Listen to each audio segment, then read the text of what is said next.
సత్య సాయిబాబా వారే పూర్వజన్మలో శ్రీ షిరిడి సాయిబాబా వారు. మరి శ్రీ షిరిడి సాయిబాబా వారి జన్మ వృత్తాంతం తెలుసుకోవాలా వద్దా?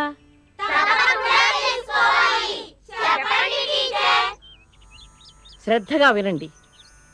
పూర్వం మహారాష్ట్రలో ఉన్న పత్రి గ్రామంలో గంగా భవాఢ్యుడు, దేవగిరమ్మ అనే ఆదర్శ దంపతులుండేవారు. వారు సంతాన భాగ్యం కోసం పార్వతీ పరమేశ్వరులను భక్తి శ్రద్ధలతో పూజించేవారు. ఒకరోజు గంగా భవాఢ్యుడు, దేవగిరమ్మా, దేవగిరమ్మా, వస్తున్నానండి. నదీ తీరంలో సరుకులు పేరుకుపోతున్నాయి. వాటిని తొందరగా ఆవలిగట్టుకు చేరవేయకపోతే పాడైపోతాయి. రేపు ఉదయానికల్లా ఆ పని పూర్తవుతుంది. నేను వెళ్ళిరానా? అలాగే, క్షేమంగా వెళ్ళిరండి.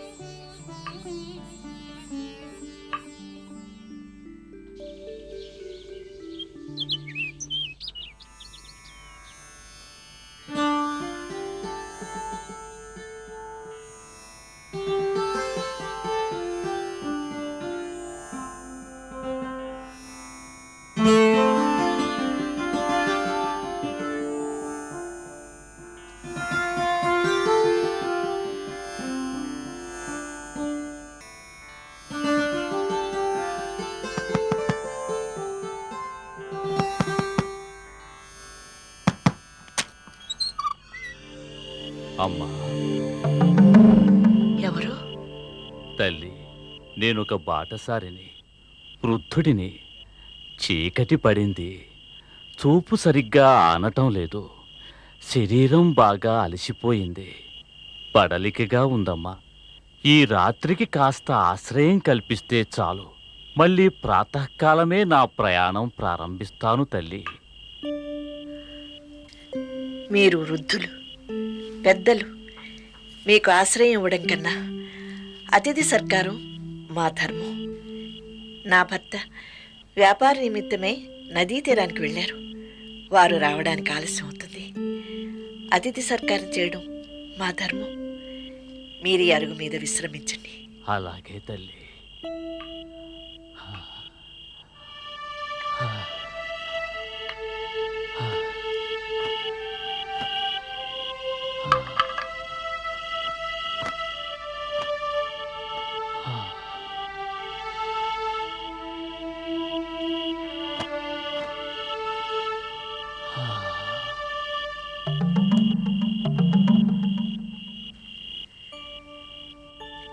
దాహం తీసుకోండి.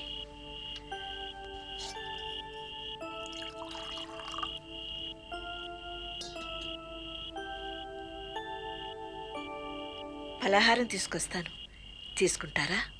పలహారం వద్దు తల్లి, నాది ఒంటిపూట భోజనం. రాత్రిపూట ఏవో లభ్యమైన ఫలాలను మాత్రం తీసుకుంటాను. వయస్సుకు తగ్గ ఆహారం అంతేనమ్మా. మీరు విశ్రమించండి. అలాగే తల్లి.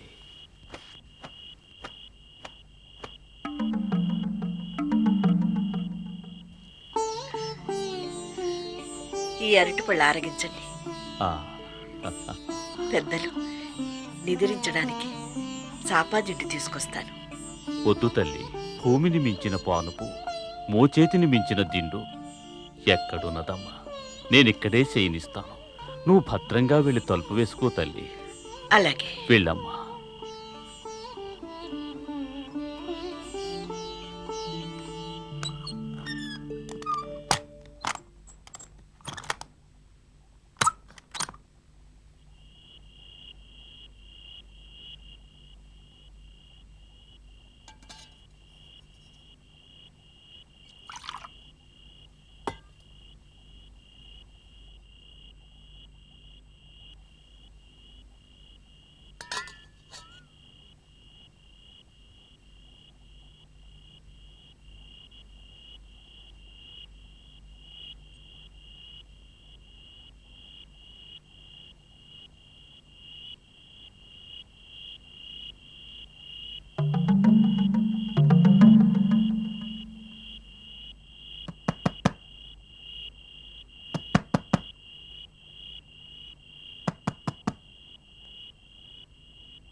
అమ్మా, చాలా దూరం కాలినడకన నడిచి వచ్చాను. వార్ధక్యం వల్ల బలహీనమైన పాదాలు నొప్పి పుడుతున్నాయి. కాస్త ఈ పాదాలు పడితే కొంచెం ఉపశమనం కలుగుతుంది తల్లి. ఈ వృద్ధునికి సేవ చేయగలవా అమ్మా?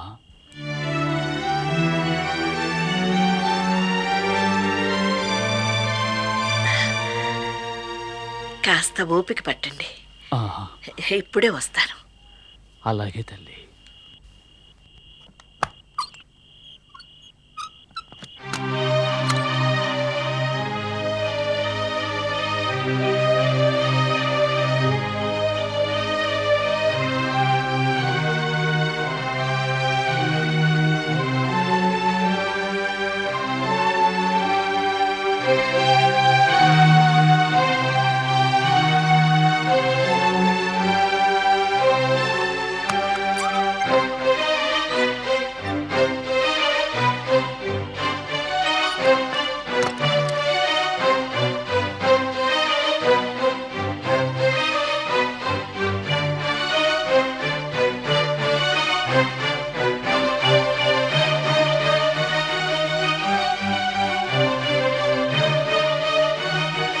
అమ్మా, జగనాబాయ్, జగనాబాయ్, ఏమిటి దేవగిరమ్మా?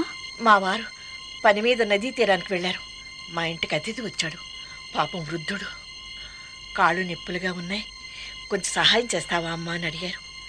అమ్మా, నువ్వు నాకు కొంచెం సహకరిస్తావా? మా ఇంటి నిండా చుట్టాలున్నారు, పనుంది. ఇంకెవరినైనా అడగండమ్మా.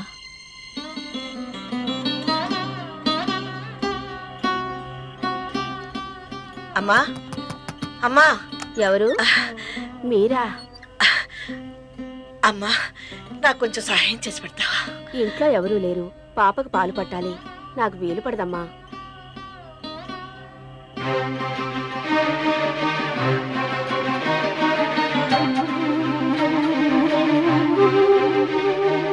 అమ్మా, జమునాబాయ్, ఏంటమ్మా?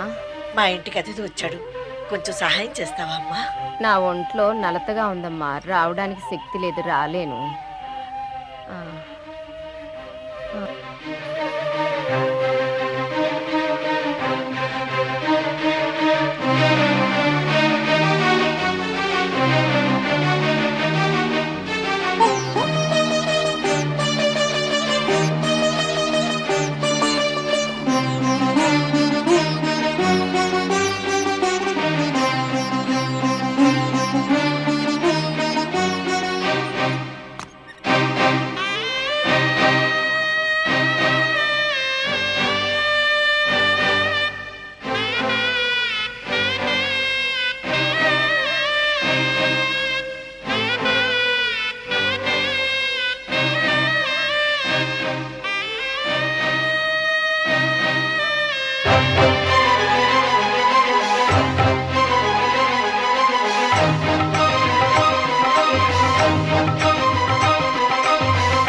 నిరతమ్ముగ సాగించే దీక్ష నన్ను నిలదీయక దిక్కులు తోచక నిలిచానిటలేక్ష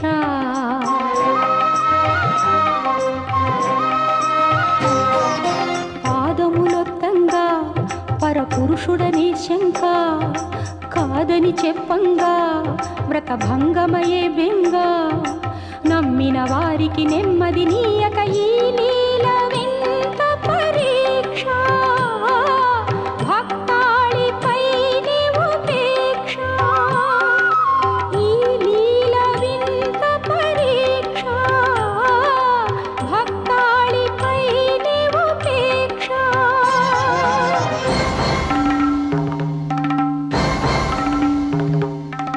ఈశా మహేశా హిమశైలవాస ఈ మాయ మరలించవయ్యా శరణంటినయ్యా కరుణించవయ్యా గౌరీశ మొరవినలేవా దారేదో తెలుపగరావా ఈశా మహేశా హిమశైలవాస ఈ మాయ మరలించవయ్యా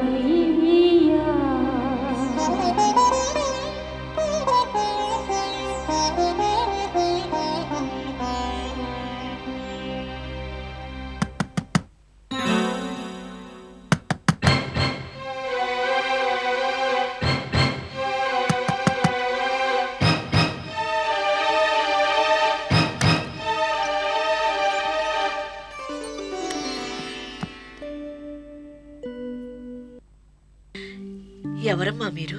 అమ్మా పక్క ఊరికి పోతున్నాను. చీకటి పడిపోయింది. మీరు ఆశ్రయం ఇస్తే ఇక్కడే ఈ రాత్రి విశ్రమించి సూర్యోదయానికల్లా వెళ్ళిపోతాను. మీరు ఆశ్రయం కోరి వచ్చారు. ఇంటికి వచ్చిన వారికి ఆతిథ్యం ఇవ్వడం మా ధర్మం. లోపలికి రండమ్మా.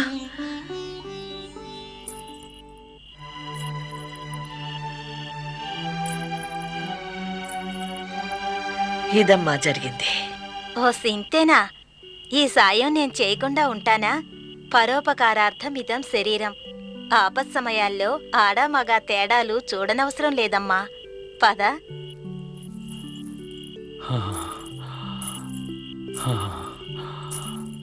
స్వామి, మీరు లోపలికి దయచేయండి. అలాగేనమ్మా.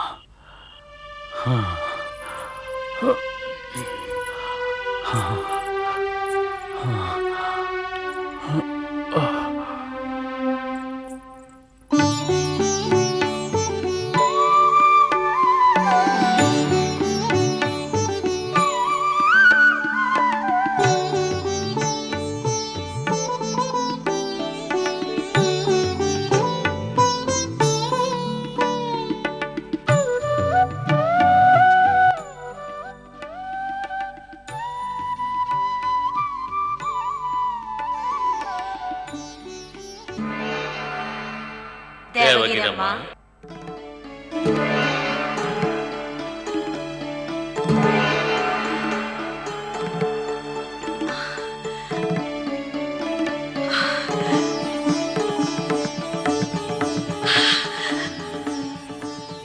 దేవగిరమ్మ, ఈశ్వరానుగ్రహం కోసం నిత్య పూజలు చేసే మీ అచంచలమైన భక్తికి ముగ్ధులమయ్యాం. మీ దయాగుణం, ధర్మగుణం, సహాయ గుణం, అతిథి సత్కార గుణం మాకెంతో ఆనందాన్ని కలిగించింది. త్వరలో వంశోద్ధారకుడైన ఒక కుమారుడు, కన్యాదాన నిమిత్తం ఒక కుమార్తె మీకు జన్మిస్తారు. ఇదే నా వరప్రసాదం. దేవగిరమ్మ, ఆచంద్ర తారార్కం కీర్తిని దైవత్వాన్ని పుణికిపుచ్చుకుని ముల్లోకాలు స్తుతించే విధంగా లోక కళ్యాణం కోసం మీ తృతీయ సంతానంగా జన్మిస్తాను. ఈశ్వరా, ఈశ్వరా, ప్రభు.